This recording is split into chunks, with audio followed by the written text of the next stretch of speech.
প্রচুর পরিমাণে। তো এটা কি অতিলিপ্সা কি করে হয়? এ তো স্বাভাবিক। একটা সাংসারিক জীবনে একজন স্ত্রী যদি এটা চায়, এটা স্বাভাবিক না? বিয়ে করেছো? বিয়ে করেছো? আচ্ছা, বিয়ে করলে কি বোঝা যায়? বিয়ে না আগে করলে হ্যাঁ, বোঝা যায় যারা না? বিয়ে করেছেন বুঝে প্রশ্ন করুন।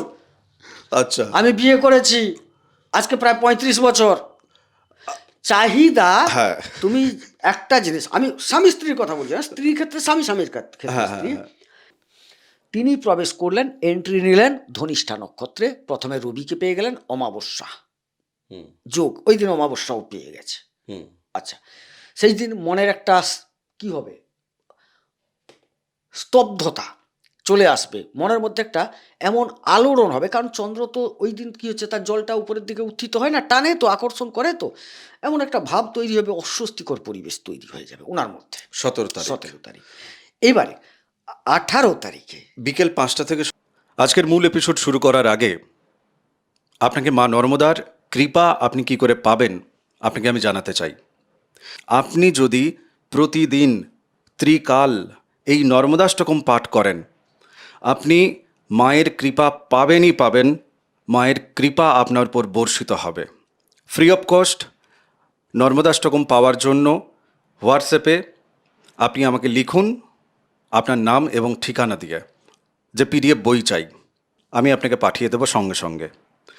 এই পিডিএফ বই আপনি প্রতিদিন 5 জনকে শেয়ার করুন। আর যারা নর্মদাষ্টকম পাঠ চক্রে অনলাইনের মাধ্যমে জয়েন করতে চান ফ্রি অফ কস্ট, তারাও আমাকে হোয়াটসঅ্যাপে লিখবেন। আসুন আজকের মূল এপিসোড শুরু করা যাক। কাজী নজরুল ইসলামের লেখা কান্ডারি হুঁশিয়ার কবিতার লাইনগুলো আজ আরেকবার নতুন করে জীবন দিয়ে অনুভব করতে হচ্ছে। মনে আছে তো লাইনগুলো? আছে? বেশ, তাহলে থাক, আমি আর বলছি না। হ্যাঁ, কেউ কেউ বলছে যে আচ্ছা বলা যাক। আচ্ছা, তোমার মনে আছে দাদা? বলো। দুর্গম গিরি কান্তার মরু দুস্তর পারাবার, লঙ্ঘিতে হবে রাত্রি নিশীথে যাত্রীরা হুঁশিয়ার। হুম। একটা নিশীথ অবস্থা চারপাশে যেন ঘনাচ্ছে, শুধু মিথুন লগ্ন মিথুন রাশির জাতক জাতিকাদের জন্য নয়, সবাই, কেউ বাদ পড়েনি। পরিবেশে নিশীথ যে জায়গাটা, অন্ধকার পরিবেশ, ও ক্ষেত্রে আপনিও নিশীথে, আবার সবাই নিশীথে আছে এখন। নতুন ভোরের অপেক্ষা করছি আমরা, কিন্তু রাত্রি তো পেরোতে হবে। রাত্রিটা কেমন, এই রাত্রি কি কি রকম দিক থেকে চমকে দেবে, এবং এক্ষেত্রে দেখুন চন্দ্র একটা বড় ভূমিকা পালন করছে। সূর্যের আলোর যখন প্রখর ব্যাপারটা থাকে, সেখানে চন্দ্র কোথাও হারিয়ে যায়, বাট এখানে চন্দ্র গেম খেলছে। তাই রাত্রি, চন্দ্রের আধিপত্য বিস্তার হচ্ছে। আপনার জন্মছকে চন্দ্র কোথায় আছে ও আপনি জানেন, আর আমাদেরকে জানাতে চাইলে হোয়াটসঅ্যাপ নাম্বারে যোগাযোগ করবেন। জীবনে আমরা অনেক কিছুই দেখলাম, লকডাউন দেখলাম, নোট মনিটাইজেশন ইত্যাদি ইত্যাদি, হাতি ঘোড়া, করোনা, অনেক কিছু দেখলাম। একেও দেখতে হচ্ছে। তপভূমি নর্মদার কথা বলি, মা নর্মদাকে প্রণাম জানিয়ে শুরু করছি আজকের এই এপিসোড। সরাসরি তোমার কাছে প্রশ্নে যাব। এই যে রাত্রি, মিথুন লগ্ন মিথুন রাশি, তারা সত্যি রাত্রি দেখছে তো, নাকি পূর্ণ জ্যোৎস্নার কল্পনায় ডুবে আছে? আচ্ছা, প্রশ্ন ভালো, উত্তর খারাপ। প্রশ্ন ভালো এই কারণে বলছি, মিথুন লগ্নে বৃহস্পতি বসে আছেন, বা রাশিতে বৃহস্পতির মতো শুভগ্রহ বসে আছেন। তিনি হচ্ছেন সপ্তম এবং দশমের অধিপতি হয়ে লগ্নে এসছেন। কর্মের দিক থেকে কিছু মানুষ যুক্ত হওয়ার সম্ভাবনা, ব্যবসায়িক দিকেও কিছু মানুষ যুক্ত হওয়ার সম্ভাবনা, খুব সুন্দর সুন্দর ব্যাপার। কিন্তু যাই ঘটুক না কেন, কপালে যখন রাহু নাচে হুম, তখন কিন্তু ব্যাপারটা অন্যভাবে দাঁড়িয়ে যায়। কপাল মানে ভাগ্য। হুম, ভাগ্যস্থলে রাহু দীর্ঘদিন বসে আছেন, হুম, নবম স্থলে।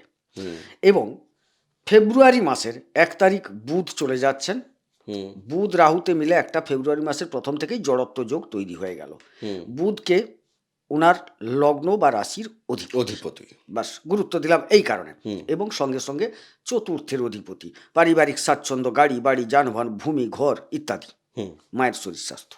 হুম তিনি নবমে যাচ্ছেন, খুব ভালো কথা, লক্ষ্মীস্থল, হুম নবম স্থল। হুম কিন্তু ঢুকে পড়ে জড়ত্ব যোগে আটকালেন, হুম গেল। হুম তাইলে একটা ক্লিয়ার করি, যদি আপনার জন্মকুণ্ডলিতে কোথাও জড়ত্ব যোগ থেকে থাকে তাইলে কিন্তু আপনার যাবতীয় কাজকর্ম, শারীরিক দিক থেকে শুরু করে পারিবারিক সুখ স্বাচ্ছন্দ্য, গাড়ি বাড়ি যার খাটছে মার্কেটে, অনেকে তো খাটছে, অনেকে বাড়ি ভাড়া দিয়ে দিয়েছেন, করছেন, এই জায়গায় কিছুটা জড়ত্ব তৈরি হবে, একটা স্থবিরতা তৈরি হবে, আটকে যাওয়া, বেশ নাম্বার ওয়ান। বেশ নাম্বার টু, 5 তারিখ শুক্র প্রবেশ করে যাচ্ছেন, হুম বাস, ফেব্রুয়ারির 5 তারিখ 5 তারিখ, তাইলে 3টি গ্রহ হয়ে গেল, হুম। বুধ, শুক্র আর রাহু। হুম আচ্ছা, এই শুক্র রাহুতে আপনার মধ্যে একটা অতিলিপ্সা ভাব জাগাবে, হুম অর্থাৎ আরও চাই, হুম আরও লাভ চাই, আরও স্বাচ্ছন্দ্য চাই, আরও গাড়ি চাই, গাড়ির ভাড়াটা আরও বাড়াতে চাই, হুম বেশি করে খাটো, হুম হ্যাঁ। আচ্ছা, এই জায়গাগুলো হবে, মায়ের কাছ থেকে মা আরও কিছুটা টাকা দাও, ওই জায়গায় লাগাবো, অতিলিপ্সা ভাব তৈরি হবে, হুম হলো। তাইলে এটা শুক্র রাহুতে হুম ঘটনাটা ঘটলো, কিন্তু সাথে কে আছে না, ওখান থেকে বুধ তো আগে বসে আছেন, সেখানে একটা লক্ষ্মী নারায়ণ যোগ তৈরি হলো, অর্থাৎ শুক্র রাহু যদি থাকে কারুর কুণ্ডলিতে এক জায়গায় বসে, যে জায়গায় থাকবে সেই জায়গার নিরিখে ফল দেবে, অতি লোভ একটা তৈরি হয়ে যাবে, কিছুটা লোভ। আবার যদি এই লক্ষ্মীনারায়ণ যোগ আপনার কুণ্ডলিতে থাকে, সেই লোভটা কিন্তু কিছুটা পর্যবেসিত হবে। হুম এখনো 17 তারিখ ঢুকিনি কিন্তু।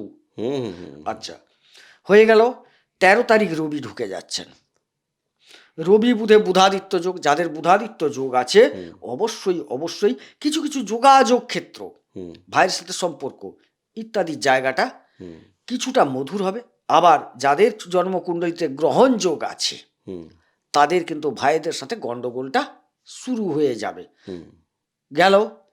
আচ্ছা, মানে যোগগুলো বলে যাচ্ছি, যোগগুলো আছে বলে। না না আচ্ছা, অবশ্যই তুমি বলতে থাকো এবারে সর্বশেষ চন্দ্র প্রবেশ করছেন, কে দ্বিতীয় অধিপতি, হুম বাক্য, হুম অর্থ, ধন, সম্পদ, সঞ্চয়, হুম কুটুম্ব, এইগুলো।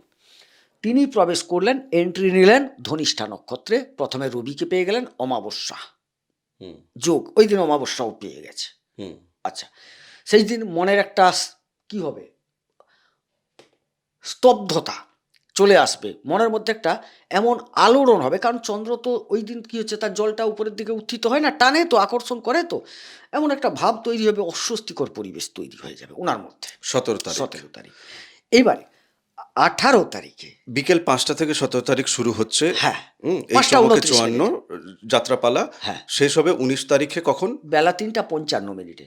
বাস বিকেলবেলা হ্যাঁ শেষ হচ্ছে ধনিষ্ঠা নক্ষত্রে কিন্তু প্রবেশ করছেন সকাল 9টায়, 9টা 14 সামথিং, 17 তারিখে 17 তারিখে। কিন্তু ধনিষ্ঠা নক্ষত্রে প্রবেশ করলে কি হলো, তিনি তখন কুম্ভ রাশিটি পাচ্ছেন না, যার আচ্ছা। জন্য কুম্ভ রাশিতে যখন প্রবেশ করছেন সেটা হচ্ছে ওই সন্ধ্যের সময়টা, যেটা আমি বললাম। তার মানে তুমি একটা জিনিস একটু প্লিজ এক্ষেত্রে ভাইটাল জিনিস আছে হ্যাঁ, ওনার অষ্টম স্থানে তখন কিন্তু অমাবস্যার প্রথম চরণটা কিন্তু তৈরি হচ্ছে রবিকে সেখানে পাচ্ছে রবিচন্দ্র না, রবি চলে গেছে, চন্দ্র কবে- থাকছে অষ্টমে, চন্দ্র অষ্টমে থাকছে না অষ্টমে তখন থাকছে। অমাবস্যাটা পাচ্ছে তাকে শুরু করে দিল।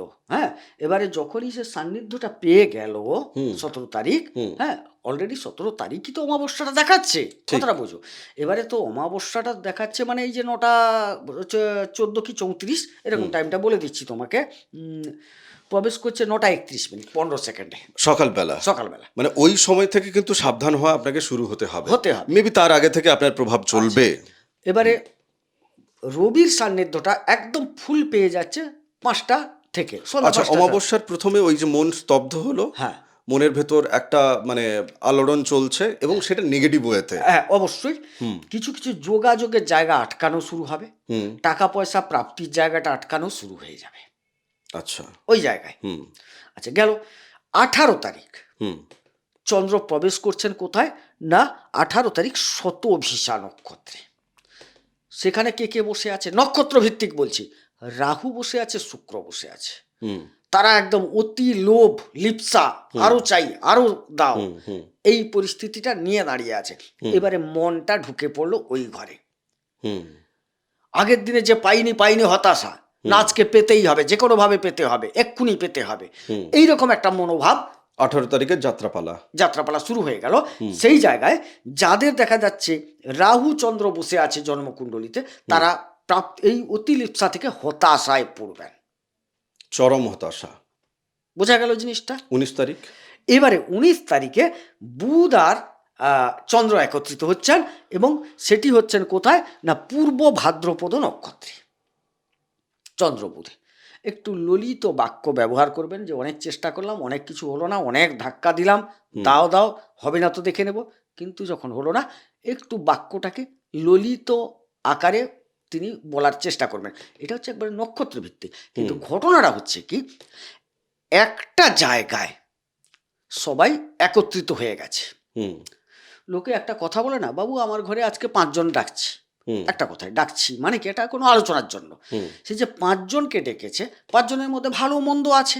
যখন আলোচনার স্তর তৈরি হয়, যে যার মতো বক্তব্য রাখতে, যে যার চরিত্র অনুসারে বক্তব্য রাখে, কেউ ভালো বলছে, কেউ মন্দ বলছে, একই ঘরে সবাই আটকে আছে। কিন্তু দেখা যাবে ডিসিশনটা কে দেবে? চন্দ্র দেবে না, ভাবো, আমি কেন ভাবতে বলছি, যার পাওয়ার বেশি, হ্যাঁ, ওনার জন্মছক সে দেবে। আপনার জন্মছকে যার পাওয়ার বেশি, সে কিন্তু আপনাকে দিয়ে করিয়ে আসলে সেই গ্রহ কিন্তু ডিসিশন নিয়ে বেরিয়ে গেল। বোঝা গেল জিনিসটা আমি কি বোঝাতে চাইছি? এবার ক্লিয়ার? তুমি অসাধারণ বলছো, একদম ঝকঝকে ক্লিয়ার। নেক্সট।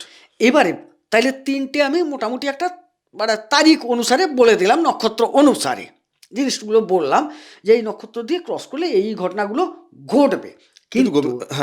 কিন্তু দেখো একটা জিনিস মাথায় রাখবে, এখানে একটা খুব ভাইটাল ব্যাপার আছে, আমি যেটা সতর্ক করতে চাইছি। প্রেম মানে পঞ্চম সফলতা, প্রেম। আসছি। আমার একটা প্রশ্নের উত্তর দিয়ে দাও। হ্যাঁ, একটা প্রশ্নের উত্তর, যেটা ওনাদের মাথার ভেতর আসছে এখন, হ্যাঁ ব্রেন পড়তে পারি।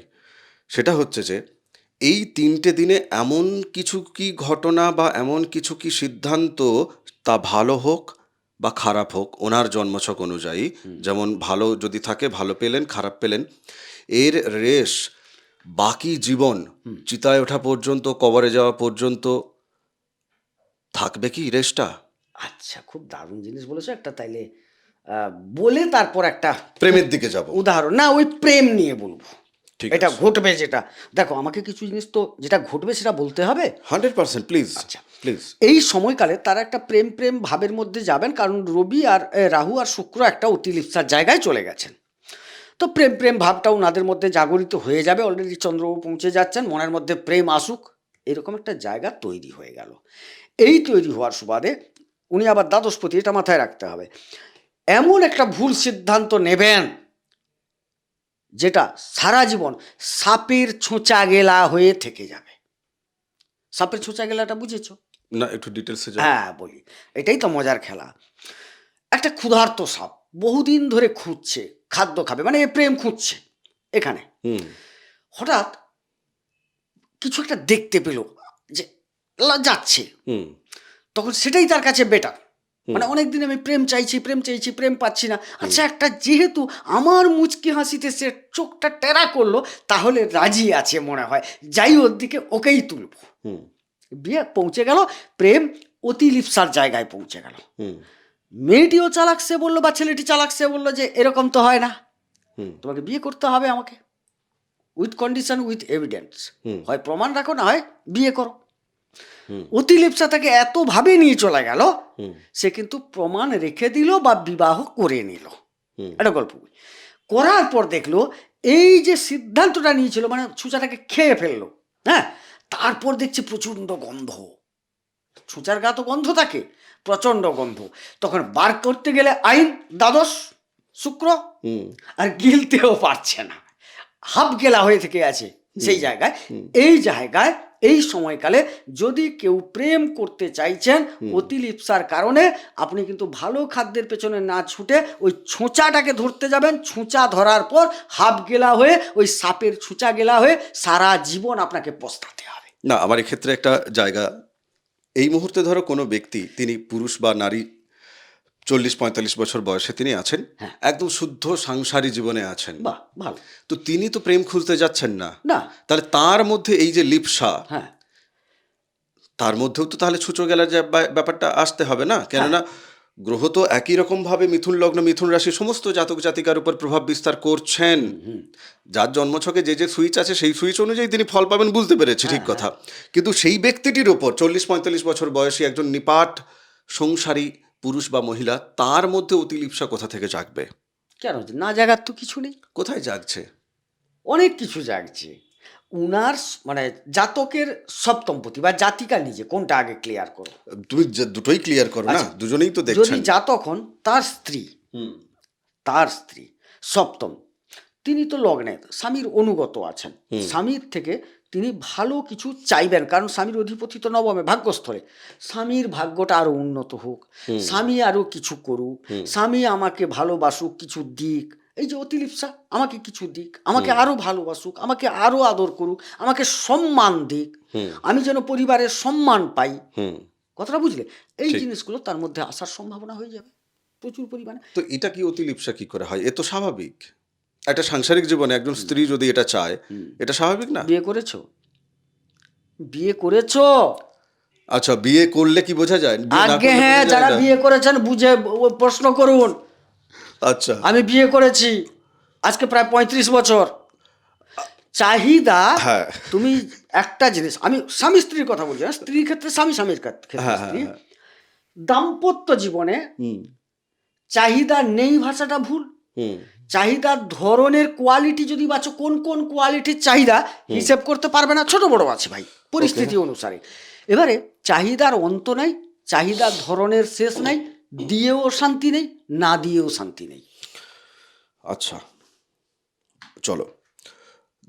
দশমে তোমার শনি যে বসে আছেন, হ্যাঁ। হ্যাঁ, ধরো যারা কর্ম চাইছে, কাজ চাই, তো সেই যারা কাজ চাইছেন তাদের কাজের ক্ষেত্রে কেমন কেমন সুযোগ তারা পাবেন, যাদের শনি ভালো আছে, হ্যাঁ, এবং তারা সেই সুযোগটাকে কতখানি কাজে লাগাতে পারবেন মূলত? না এখন তো কথা হচ্ছে তিনি অষ্টমপতি এবং নবমপতি। হুম অষ্টমপতি মানে একটু দূরবর্তী জায়গায় কোনো কোম্পানি টোম্পানি এই জায়গাগুলো কাজ করলে একটা ভালো রেজাল্ট আসার কথা, তবে শনিদেব একটু খাটিয়ে দেন, তো একটু পরিশ্রম করে পেতে হবে, নাম্বার ওয়ান। Number আর one। ভাগ্য কিছুটা অবশ্যই সহায়তা করবে, করবে না কথা নয়, কারণ কালপুরুষ চক্রেরও তিনি দশমপতি, আজকে দশমে বসে গেছেন, যদিও তার রাশিটি পরিবর্তন হয়ে গেছে, কিন্তু সঙ্গে সঙ্গে আমাকে দেখতে হচ্ছে দশমপতি লগ্নে। হুম তার মানে কর্মপ্রাপ্তির একটা যোগ থাকছে, এটা নিশ্চিত কথা একদম। কিন্তু আমি বলবো নিজের দ্বারা নিজের ভাগ্যকে জড়ত্বে পরিণত করবেন না। মানুষ নিজের দ্বারা নিজের ভাগ্যকে জড়ত্বে কেউ পরিণত করতে চায় কি? আপনারা বলুন, চান আপনারা? চান না। আমি না বলবো, গ্রহগত প্রভাবের ফলে মানুষ পুতুলের মতো নড়তে থাকে। ওই জায়গায় হয় না দাদা, নিজে নিজে করে না, নিজে নিজে করে না। তুমি গল্প শোনালে হ্যাঁ, ওরা তো উত্তর দিতে পারছে না, বড় কমেন্টে একজন বলবেন। আপনি বলুন তো, আপনাকে কেউ লটারি কাটতে বলে? কেউ শেয়ার মার্কেটে টাকা খাটাতে বলে?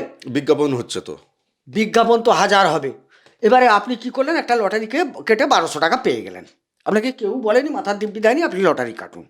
1200 টাকা পেয়ে যাবার লোভে আপনি কি করলেন, 1200 টাকা পেয়েছি, এবারে 12 লাখ পেতে হবে।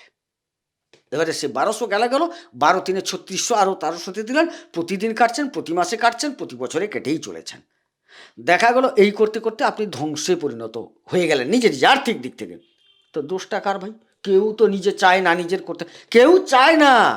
আপনার কর্মপদ্ধতি আপনাকে জায়গায় পৌঁছে দেয়। ভাবিয়া করিও কাজ, করিয়া ভাবিও না। কথাটা বুঝবে। আমার এটা আসলে কি হয়েছে, কুণ্ডলিটা কেন দেওয়া হয়েছে, আগে সেটা ভাবতে হবে যে তুমি কোন কোন কাজটি করবে, কোন কোন কাজটি করবে না। এটা হচ্ছে তার একটা লেখাজোখা ব্যাপার, দলিল পাঠিয়ে দিয়েছে। সে দলিল, বাবু আমি তো পড়তে পারি না। না ঠিক আছে, তুমি পড়তে পারো না, একটা মোহরারের কাছে নিয়ে যাও, যিনি জমি বাড়ির কারবার করেন। কত নম্বর দাগে, কত নম্বর সাথে, কোন মৌজায় তুমি কত ডিসমিল আছে, সেটা সরকার তোমাকে হস্তান্তর করতে দিয়েছে কি না, নিষিদ্ধ লিখে দিয়েছে, তোমার কোনো ট্যাক্স বাকি আছে কি না, সেটা অঞ্চল অফিসে জেনে নাও। তোমাকে তো পাঠিয়ে দিয়েছে সব, তুমি দেখবে না, দিয়ে বলবে আমি মাস্টারি করব। আর তোমার কপালে কি মাস্টারি চাকরি আছে? বেকার দৌড়াচ্ছ কেন? দেখা যাবে তুমি খেলাধুলার মাধ্যমে একটা ডেভেলপ করবে, তোমার কুণ্ডলী বলছে। তুমি বলছো না আমি মাস্টারি করবো। হ্যাঁ বাবা, মাস্টারি করবি, তুই খেলাধুলার জগতে মাস্টারি কর। বোঝাতে পারলাম? হ্যাঁ, জীবনের দেখো, সমস্ত মানুষের তার নিজের শেখার যে ইচ্ছা বা তার জীবনে যে কনসাসনেসের যে জায়গা সেটা একরকম নয়। কেউ কেউ চায় যে না, আমি নিজেই ডিসকভার করতে করতে চাই, আমি নিজেই খুঁজতে খুঁজতে যাই, আমি আমার পথ তৈরি করব, আমি কর্মের নিরিখে কারোর কাছে আমি ঋণী থাকবো না, আমি কারোর কাছ থেকে কোনো কিছু পেতে চাই না। ঠিক, আমি নিজে থেকে নিজের পথ তৈরি করতে চাই এবং ওই পথে আমি হাঁটাহাঁটি করব। এটা একরকম। আবার অনেকের ভাবনা থাকে যে না, আমি এই জায়গাটা পাচ্ছি না, তাহলে যে কাগজটা দেখতে জানে তার কাছে চলে যাই, জন্ম তারিখ জন্ম সময় টময় নিয়ে, এটা মনে হয়। আবার অনেকের মনে হয় যে না, ওসব সব বাজে কথা, সব বাজে কথা। গ্রহ নক্ষত্র তারা মানুষকে তাহলে করছে, মানুষের ইচ্ছা শক্তির কোনো ব্যাপার নেই, নিজের উইল পাওয়ারের কোনো ব্যাপার নেই তাহলে। মানে ধরো এই যে জায়গাগুলো আছে না, তো এই জায়গা থেকে তুমি কি বলতে চাইছো যে এই মুহূর্তে গ্রহরা, তারা যে আছে এবং তাদের প্রভাব যে আছে মানুষের জীবনে, সেটা কি বুঝিয়ে দেবে? আমার অন্য কথা আসছে। কি? তুমি উইল পাওয়ার বলছো, আমি স্বাগত জানাই। হুম উইল পাওয়ারটা কি আগে জানতে হবে, সেটা কোত্থেকে পেলে? হুম উইল পাওয়ার বলছো, সেটা তুমি কোত্থেকে পেলে? তোমাকে একটা জিনিস ভাই করে দেখাতে হবে। তোমার হাড় কোটা? 206। তুমি 212টা করে দেখতে হলে তুমি ভাঙো, তবে গিয়ে 212 হবে। তখন তুমি কিন্তু ল্যাংড়া। হুম বোঝা গেল? তুমি মানে অক্ষত নয়, ক্ষত।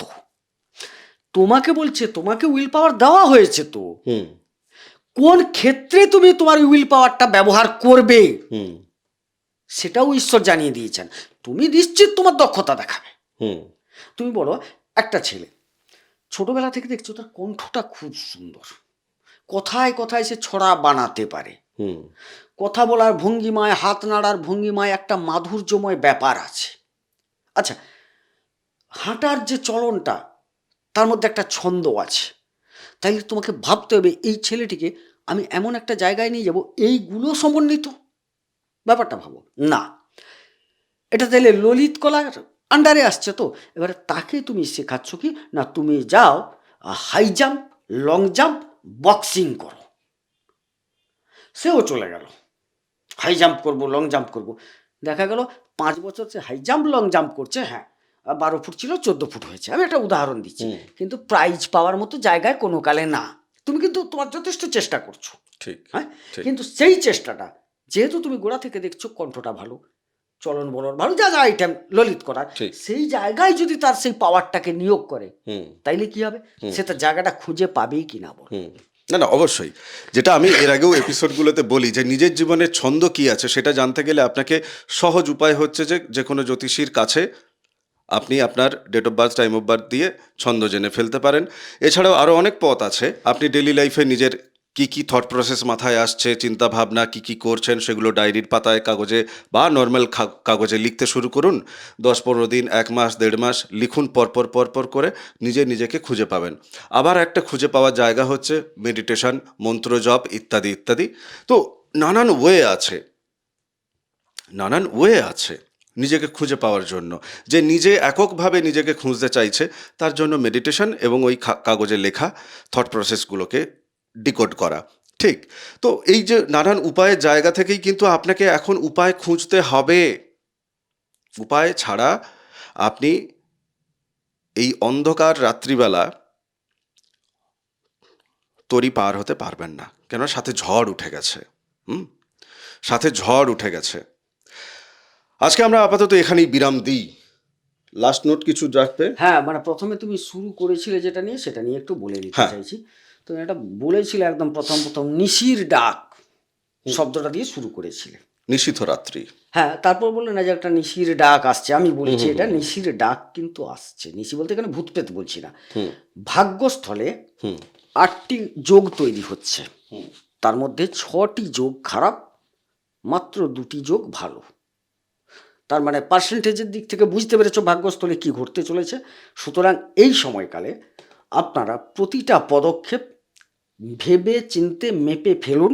শুধু 54 ঘন্টার জন্য নয়, পুরো ফেব্রুয়ারি মাস জুড়ে, এবং ফেব্রুয়ারির 24 তারিখের পর আরও একটা অঘটনের জায়গা ঘটতে চলেছে, সেটা হচ্ছে অঙ্গারক যোগ তৈরি হয়ে যাবে।